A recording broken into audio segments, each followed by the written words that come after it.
Everybody remembers Horrid Henry as the kid who was always getting punished, but after rewatching the series, I realized I'd been blaming the wrong person, because episode after episode, Henry isn't treated like a child, he's treated like a criminal. And it starts with Mr. Soggington. It's fancy dress day, and Henry arrives dressed as a comic book character. The spots covering his face are completely fake, but Mr. Soggington never even checks before deciding Henry is carrying a deadly disease. They call it Yeti Bigfoot disease.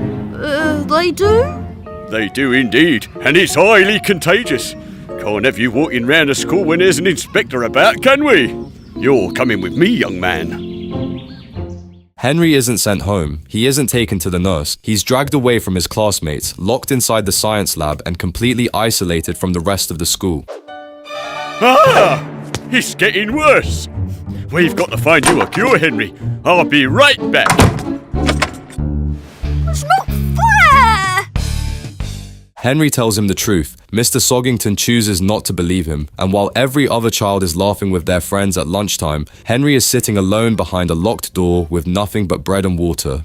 Ta-da! Lunch is served, young man. Bread? And water? That's not lunch! Here it is if you've got Yeti Bigfoot disease. But I haven't got Yeti Bigfoot disease! Then Miss Battleaxe checks in, sees exactly how Henry is being treated, and joins in.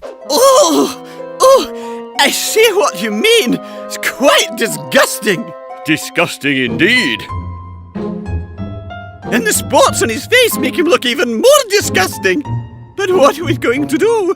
Nobody checks if Henry's actually ill, because nobody ever considers that Henry might simply be telling the truth. They're more concerned with hiding him from the school inspector than admitting they've imprisoned an innocent child over face paint. Eventually, the truth comes out. Most teachers would have apologized. Mr. Soggington actually doubles down. Come on, you horrible lot. Get a move on.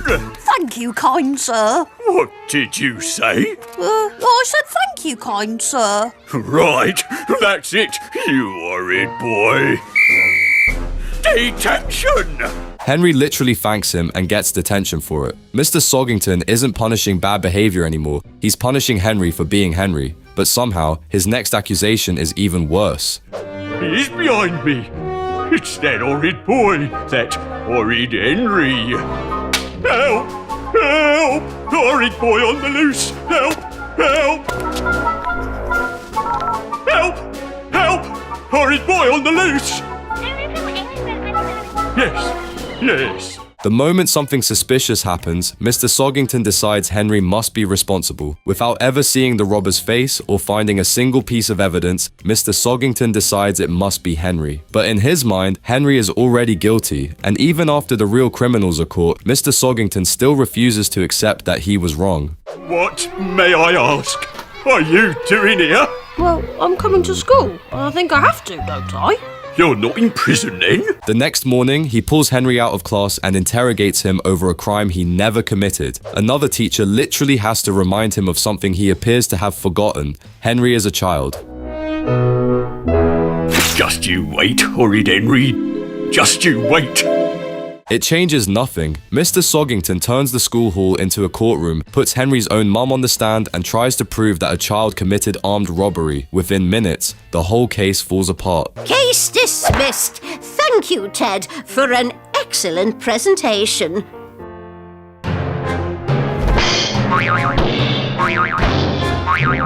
Phew! Looked like that was going to be close for a minute. Mr. Soggington doesn't investigate what happened and then reach a conclusion. Henry isn't guilty because of the evidence. The evidence is forced to fit because Henry's already guilty. And unfortunately for Henry, Mr. Soggington isn't the only adult at Ashton Primary who treats him this way. Henry privately tells Miss Battleaxe that he's forgotten his underpants for PE. She responds by announcing it to the entire class. Oh, you've forgotten your underpants, have you, Henry? Quiet! Within seconds, everyone is laughing at him. Then she makes it worse. Well, Henry, this is your lucky day. Look what I found in the boys' toilets. Huh? You can wear these.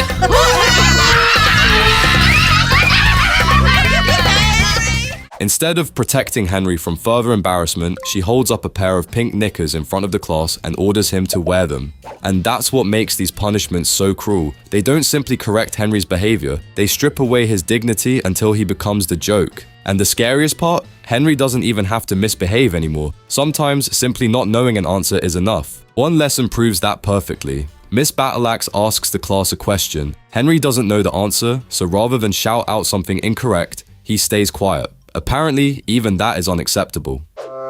Henry? Yes, miss? I notice you didn't have your hand up. Yes, miss. I mean, no, miss. Do you not think you should have had your hand up? Yes, miss. I mean, no, miss. I mean, I didn't know the answer, so how could I put my hand up? Ashton Primary expects every child to put their hand up when it is expected that they will put their hands up. Thank you. You can put them down now. What do you have to say for yourself, Henry? Detention, Henry! And then Miss Battleaxe takes it even further. The class begins discussing their favorite television shows, and Henry makes the terrible mistake of having a different opinion from his teacher. Apparently, that's enough to earn him a double detention. Henry said the Boodle Poodles were weird. I happen to think that Boodle Poodles is one of the best TV shows in the whole wide world. So that's a double detention for you, Henry.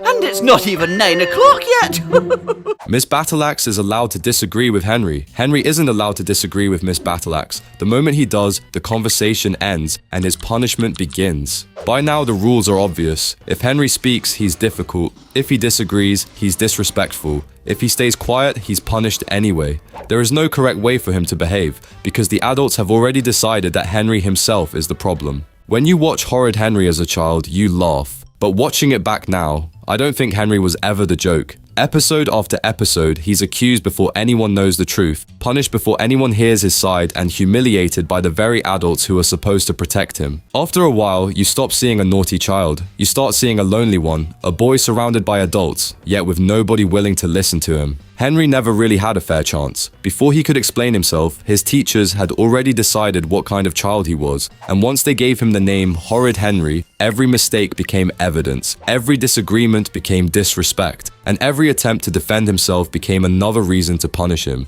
Maybe that's what Horrid Henry was trying to warn us about all along. Not how dangerous one difficult child can be, but how easily adults can turn a child into the villain when they hold all the power and refuse to hear his side. Please don't click off.